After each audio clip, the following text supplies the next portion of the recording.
पति का समझई महाराज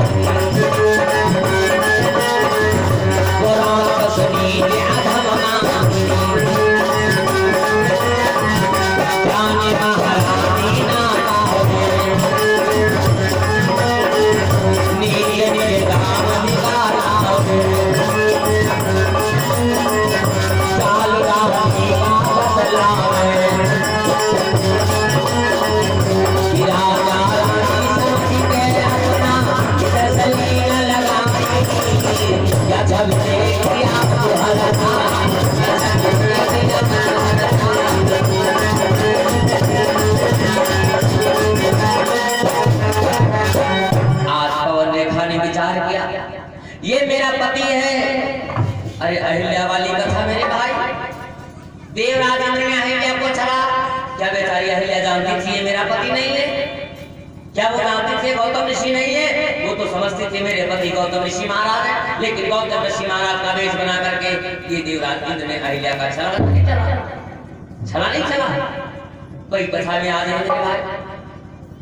पवन देखा समझती मेरा पति उग्रसेन मथुरा का राजा है, लेकिन वो राजा नहीं है, वो अधम पापी नीच दुर्वृत्त नामक नीच है जो पीपल के वृक्ष के ऊपर रहता था। नीच मोला पवन देखा, मैं तुम्हारा पति हूं, और वो पति कैसा जो पत्नी की दर्द को न पहचान सकता।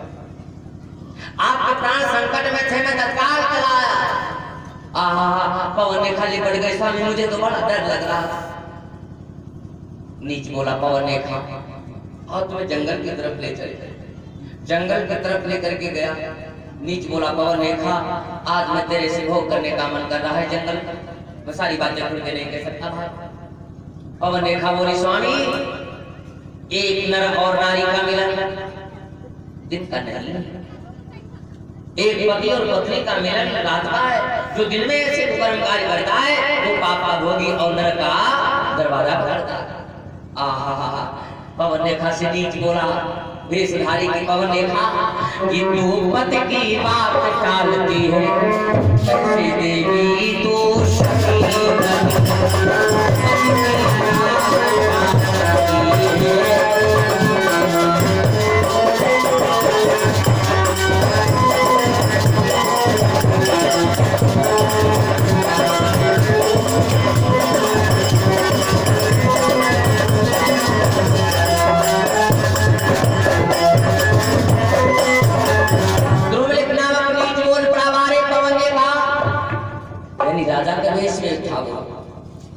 तो अपने पति की बात बता दिया। बारे नारी बारे देवी सती।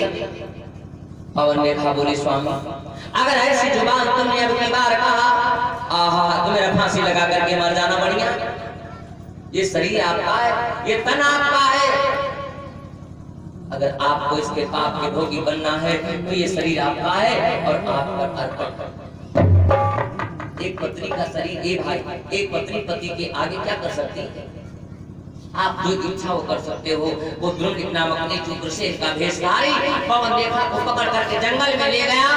आहा ए भाई गिटारी गले गला पहिया सोवे।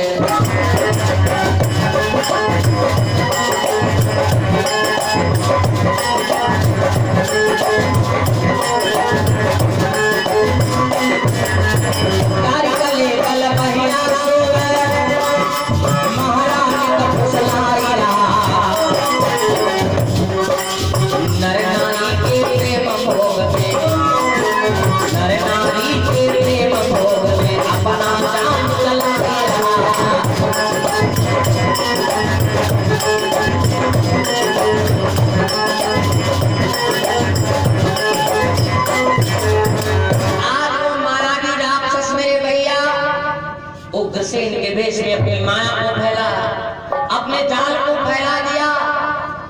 पवन देखा कि लाज को लूट लिया मेरे भाई।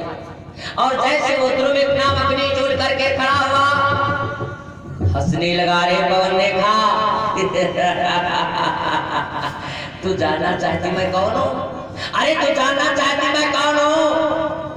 जैसे इतनी बात उस नीच ने कहा, पवन देखा बोली, अरे स्वामी नीच बोला, तुझे मैं तेरा पति दिखाई दे रहा हूं।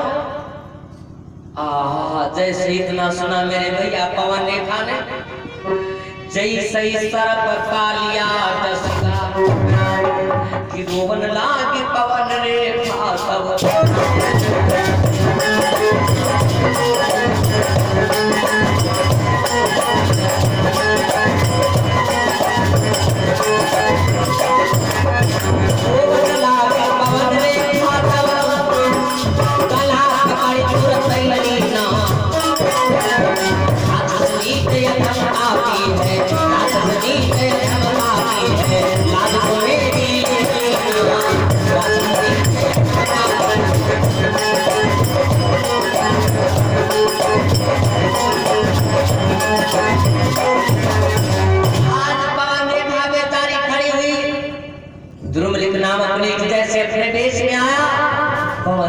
गलबंदे को पकड़ लिया नीच। हाथ पवन रेखा रोने लगी, अरे नीच मैंने तेरा क्या बिगाड़ा था, अरे मैंने तेरा क्या बिगाड़ा था नीच, तूने मेरे कुल में दाग लगा दिया। एक मथुरा के राजा महाराज उग्रसेन की पत्नी के कलंक का ठेका तूने लगा दिया। अरे क्या मैंने तेरा बिगाड़ा था जो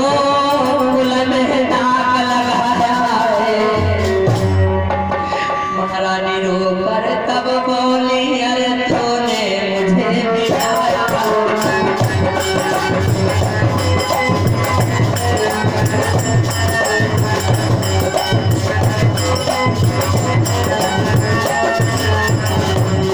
मेरे गली वाले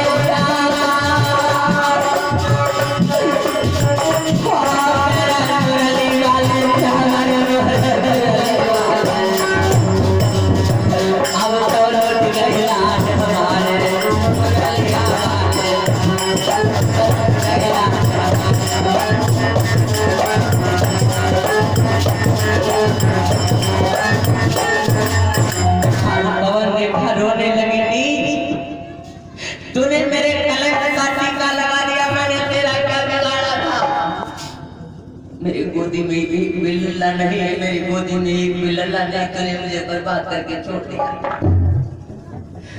अरे जरा एक बार सोचा तब होता है एक अबला की देवी की स्त्री की इज्जत क्या होती है। नीच कहने लगा पवन रेखा, अब तुझे मरना है तो तू मर जा, और अगर इस राज को तो छिपा ले जाए तो तू जानती हो मैं जानता हूं तीसरा कोई नहीं जानता है। अगर तू इस राज को छिपा ले जा पवन रेखा तो जा, आज से करब आप ममधारी लड़का वही हम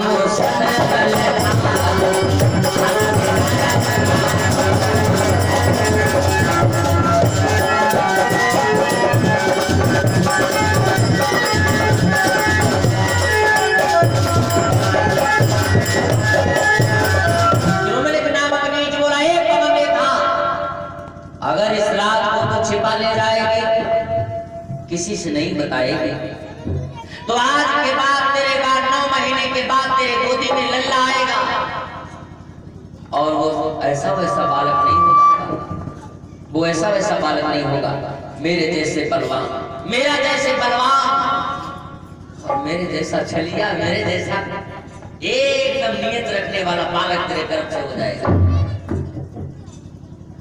अब अगर तुम्हें बालक चाहिए तो जीवित रहो तो छिपा ले जाओ, बात नहीं चाहिए तो जहर खा के मर जाओ, मेरा तो काम हो गया, मैं तो चला।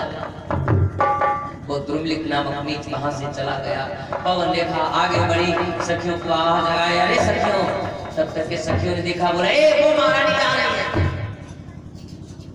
सखियां दौड़ करके महारानी के पास आई। सखियों ने देखा क्या, देखा क्या, वो सर के बाल बिखरे पड़े, साड़ी खींची पड़ी। सखियों ने पूछा, अरे महारानी, ये तुम्हारे बाल किसने खींचा है और ये तुम्हारी साड़ी किसने खींची है? पवन रेखा बात को बना ले गई कि सखियों, जब तुम मुझे छोड़ करके चली गई, मैं अकेली पड़ गई, तो कुछ पार वहां आए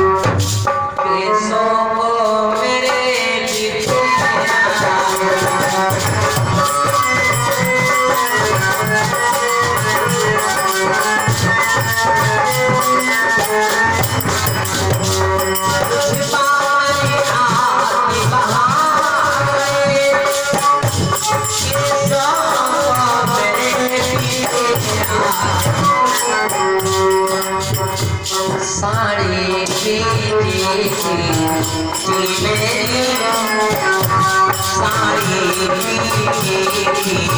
चुनी मेरी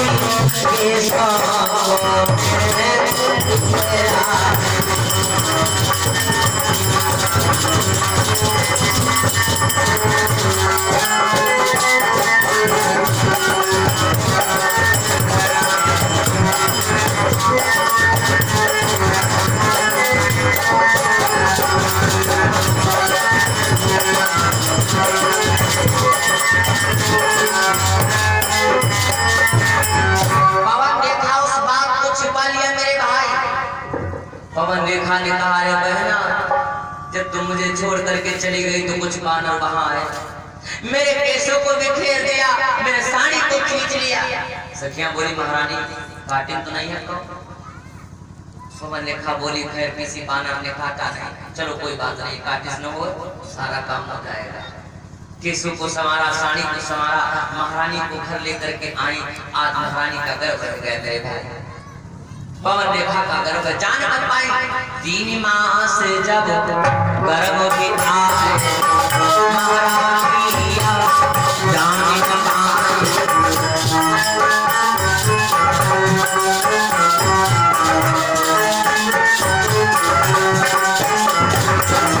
चौथा मास जब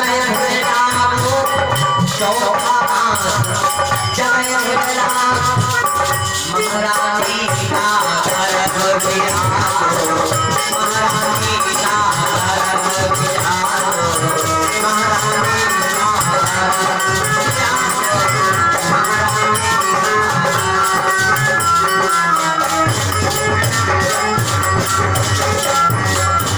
पवन रेखा महारानी का गर्भ का समय व्यतीत हुआ। धीरे धीरे गर्भ बढ़ता गया। मथुरा के राजा उग्रसेन महाराज बड़े मगन, मेरे गोदी में लल्ला आज इस मथुरा का वारिस आएगा। जन्म लेने से पहले मथुरा के राजा उग्रसेन बड़े मगन हैं, आनंद की बधाई बजवाने लगे, मेरे घर लल्ला आएगा, मेरे घर लल्ली आएगी, मेरे घर लल्ला आएगा। समय बीता 9 महीने 3 दिन जसवी में तत्काल, और मथुरा नगरी में हुआ राजा के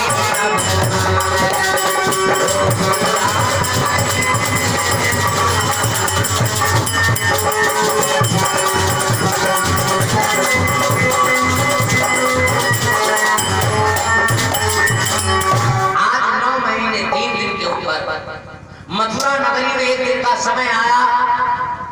इधर बादल गरज रहे थे, बिजलियां कड़क रही थी, तूफान आया। एकदम से जैसे बादल गरजना चालू हुआ, बिजलियां कड़की, हवा का झकोरा आया, ऐसा लग रहा तूफान आ जाएगा। मथुरा नगरी में पवन रेखा के गर्भ से पुत्र का जन्म हुआ।